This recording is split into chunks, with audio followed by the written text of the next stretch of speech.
Yeah, Guess she's just gonna... initially, back in the day, it was really cool because it was kind of a secret society. A lot of people just didn't know that this even existed until we got on TV.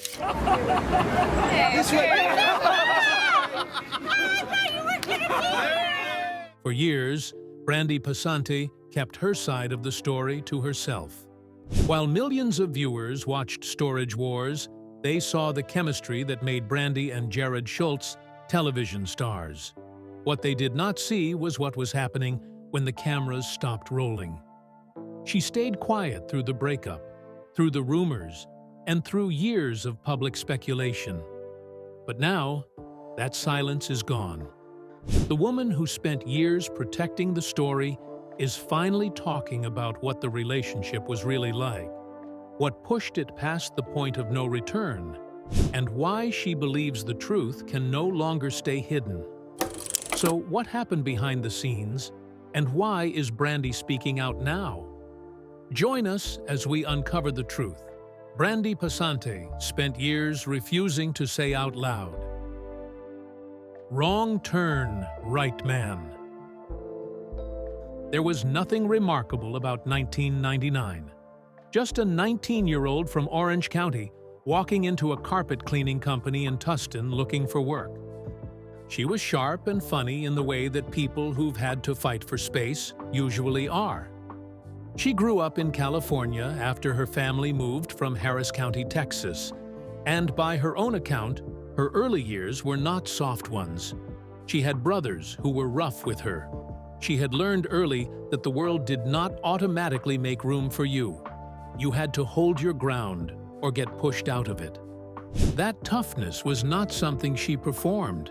It was something she had earned the hard way before she ever stood in front of a storage locker. At the carpet cleaning company, she crossed paths with a man named Jarrod Schulz. He was in sales, ambitious, and almost immediately took an interest in her. Brandi was not immediately sold. She has said it was persistence, not romance. He kept showing up until she stopped saying no. But somewhere in the ordinary rhythm of showing up and working alongside someone, things shifted. And by the time she realized how far she had fallen in love, she was already in. What happened next looked like a success story that had practically written itself. They moved in together, started a business, and had 2 children, a son named Cameron and a daughter named Peyton. To everyone watching, it looked like everything had worked out.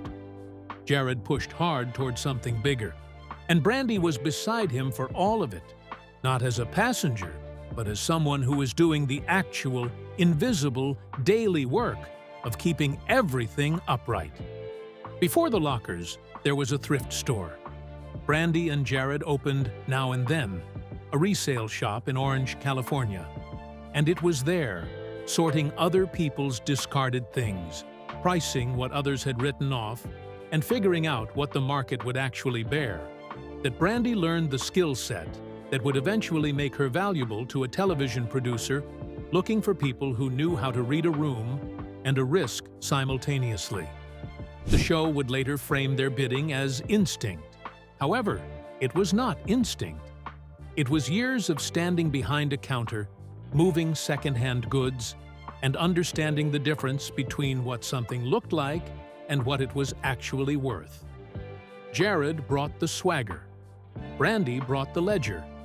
Now and Then did not survive the show. Once Storage Wars took off, the store quietly closed. The television income replaced it, which meant that the business Brandi had spent years building with her own hands became, in the end, a stepping stone to someone else's bigger idea of success. The show was coming, and it would give Brandi everything she had worked for. It would also cost her something she did not yet know she had. America fell in love with a lie. Storage Wars premiered on A&E on December 1st, 2010, and within 2 years was pulling over 5 million viewers a week. The format was familiar. The people in front of the lockers were not. Brandi and Jarrod arrived on screen already battle-tested. They were not polished or performing warmth for the camera. They bickered in real time, interrupted each other mid-sentence, made decisions that seemed to drive each other insane, and somehow always figured it out. Audiences loved them immediately because they seemed impossible to fake. Jarrod charged toward every locker like he had already decided it was the one, the big swing, the impulsive bet. Brandi was the eye rolls and the quiet calculations, the person who had learned to manage someone else's enthusiasm without losing count of what things actually cost. The show gave them a nickname, the Young Guns. Merchandise followed. Ratings climbed. By the time the show had run 3 seasons, Brandi and Jarrod had become something very few reality television personalities ever genuinely become. Faces that people actually felt attached to. Fans did not just watch them. Fans rooted for them. And fans had arrived at the particular illusion long-running reality television creates, that the people on screen were people they actually knew. In August 2014, A&E gave them their own spin-off, Brandi and Jarrod. Married to the Job. 8 episodes, 1 season, canceled. Even that didn't dent the mythology. They came back to Storage Wars. The fans came back with them. What nobody watching knew, what A&E never announced, was that by the time season 13 was filmed, it was already over. They had broken up in 2018, the same year the 12th season wrapped. And then something happened that was extraordinary in its ordinariness. They kept showing up. For nearly 3 years, the audience watched what they believed was a real partnership, while the 2 people in the frame were already living entirely separate lives. What that asked of Brandi specifically was something the show had never required of her before. Every previous season, the bickering and the eye rolls were real. During those final seasons, she had to manufacture them. She had to stand at a locker next to a man she had already left, calculate a bid, win or lose, and then do it again the following week for an audience of millions who were still rooting for them. When season 13 finally premiered in April 2021, Brandi mentioned almost in passing that she was no longer with Jarrod. No dramatic reveal or tearful confession. Just a quiet sentence that confirmed something that, behind the curtain, had been over for years. 3 years. That is how long the audience had been watching a ghost. But the breakup was not the hardest part. Not even close. So, what does it actually look like when a woman carries a household, 2 sick children, and a television career entirely on her own, and never once lets the camera see it? The parent nobody saw. There is a kind of exhaustion that doesn't show up on camera. It builds slowly, in the gap between what your life looks like and what it costs. Brandi had been carrying that exhaustion for a long time, before anyone outside her immediate world understood how heavy it had gotten. Her daughter Peyton was born deaf, a condition that required surgery when she was just 6 weeks old. The surgery worked, but everything that followed didn't. Years of speech therapy followed, appointments, assessments, and the kind of parenting that requires you to fight for your child with every specialist in the room. Peyton had also been born with a misdeveloped soft palate, which added another layer of medical complexity to an already demanding early childhood. Her son Cameron faced his own health challenges. A mass was discovered on one of his kidneys, and for a significant stretch of his young life, he lost months of school to monitoring and treatment and the kind of uncertainty that no parent navigates calmly, no matter how much they work to appear that way in front of their child.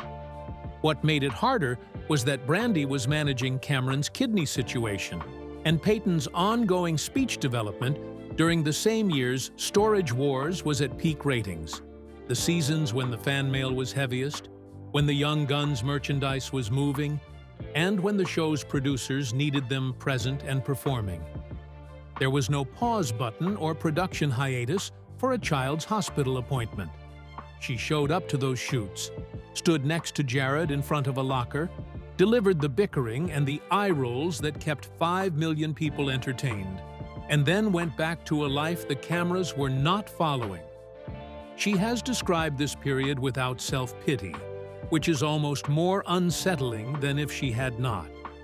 The cameras saw none of it, but she finally addressed it in a People magazine interview, describing without drama the arithmetic of how their household had actually worked. She said she had been doing most of the parenting on her own for years before the split.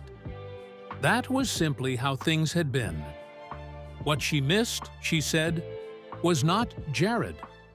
It was the thing a second adult in a house provides. Someone else at the table. Another voice. Another body responsible for the weight. And she had said nothing. The bickering couple who always figured it out on screen was not a relationship that fell apart. It was a relationship that had already been over, held together by one person carrying what should have been shared. She had been silent for years. Then she sat down for an interview and said something that nobody who had watched her for a decade saw coming. What does a woman say when she finally stops protecting the version of herself the cameras spent a decade building? She finally said it out loud. In February 2021, 2 months before the night that would make headlines, Brandi sat down for an interview with a podcast called Spirit Talk. Nobody was expecting what she said. She said she had not really been allowed to have an identity for many, many years. She said it the way someone describes the weather in a place they once lived. Calm and distant. She also said, in that same conversation, that she had felt emotionally dead inside for a long time, that she had no real attachment to anyone, that she was still in the early stages of understanding what it felt like to want something for herself rather than in relation to someone else. She also said she had spent so long managing Jarrod's moods, his impulses, his version of events, that she had stopped knowing what her own version was. These were the words of someone describing a long occupation, a woman so embedded in someone else's identity that she had lost track of her own. A woman who, at the point when she was speaking, was still actively in the process of recovering something she had not even realized she had given up. The audience that had watched her for a decade had no idea that the toughness was a performance of survival, that the steadiness had cost her something she was only now beginning to name. What made it land so hard was the context. She was not on a confessional talk show. She was not promoting a memoir. She was just a woman in a conversation, saying out loud what had been true for years. 2 months later, Jarrod showed up at a bar, and quiet was no longer an option for either of them. He didn't leave. April the 30th, 2021. Brandi was at a bar in Orange County with friends. She had arrived first. Then Jarrod walked in. It was an ordinary bar on an ordinary night. What happened next was documented by law enforcement and confirmed by the Orange County District Attorney's Office. A heated argument, Brandi telling him to leave, him staying, and then, according to what officers later recorded, a shove. Not once, twice. Police were called. By the time they arrived, he was already gone. They tracked him down days later, and he told them the same thing he would keep telling everyone, that nothing had happened, that he had never touched her, that there was nothing to answer for. The Orange County District Attorney's Office disagreed. They looked at the available evidence and charged him with 1 count of misdemeanor domestic violence battery. A&E launched an investigation into his future on the network. And then, quietly, without any official statement or farewell, Jarrod Schulz never appeared on Storage Wars again. The domestic violence case did not resolve quickly. As of mid-2023, all three of Jarrod's open criminal cases, the battery charge, the resisting arrest, and the DUI, were still working through the Orange County courts. His attorney stated publicly that no plea deal would be accepted unless it resulted in complete dismissal. No verdict has been made public. The case simply continues, which is its own kind of answer. Brandi's response to all of it came 6 months after the incident. She posted once on Instagram that the bar had not been the first time. The bar incident was not the beginning of the pattern. It was just the first time it made the news. This was not the beginning of Jarrod's history with law enforcement. He had a prior conviction from 1997 that ended in 16 months in state prison, a chapter he had spent years framing as the making of him. What the bar made clear was how much of that framing had always depended on Brandi being there to hold the rest of it together. Then, after he departed Storage Wars in 2019, the legal record started building again. In 2019, he was charged with resisting arrest. The bar incident with Brandi occurred in 2021. Later that same year, he faced a DUI charge. 3 criminal cases, all accumulating in the years after Brandi had gotten out. Place that timeline next to her words. Not allowed to have an identity. Emotionally dead inside. Doing all of it alone. 3 criminal cases. All of them after she left. She saw something the cameras never caught. And when she finally got out, she did not just disappear. She did the one thing nobody expected. While he disappeared, she got louder. Jarrod's last Instagram post went up in May 2022. It showed him with a new woman. Since then, the bar in Lake Forest, California, and his social media presence have gone entirely dark. The man who once shared a screen with millions of viewers and had his name on a spin-off series had, within a few years of leaving that world, become almost entirely invisible. Brandi moved in the exact opposite direction. She came back to Storage Wars for season 15, the season that ran without Jarrod for the first time since the show began. Then, she came back for season 16. She wasn't filling his gap. She was making the space her own. Seasons ran. Fans stayed. And she stayed. Her children, meanwhile, were growing into people she could clearly not stop marveling at. Her son Cameron turned 21, and Brandi posted about it with the particular, slightly overwhelmed pride of a parent watching a child become an adult. Not entirely ready for it. Cameron was, by 2025, working on his first independently produced film, a feature he wrote, directed, and pitched to Flynn Picture Company, a film he called Fighters. He was building something of his own. His mother talked about it publicly, openly proud. Cameron, who grew up inside a reality television household, at some level understands the difference between what gets filmed and what actually happens. That he chose to make his own film, to be the one controlling the camera, the story, and the edit, is either a coincidence or it is the most logical thing in the world, depending on how you read it. Brandi clearly reads it the second way. Her daughter Peyton was also thriving. Peyton, who had spent her early years in surgery and speech therapy, was now, by every account, a resilient and outgoing teenager. Brandi had largely kept her children out of her public-facing life for years. She had been forced to make that decision after receiving online harassment directed at her children through her social media accounts, a situation that had made her protective in entirely understandable ways. But in the moments she did share, she shared as someone who had fought hard to give her children stability and was watching that effort pay off. On August 12, 2025, Brandi launched a podcast. She called it The Real Reality, with Brandi Passante.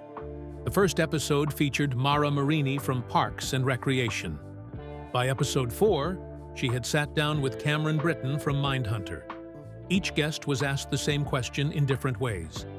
What did fame actually do to your life? New episodes every Tuesday. She announced it with 5 words: "This is the real reality."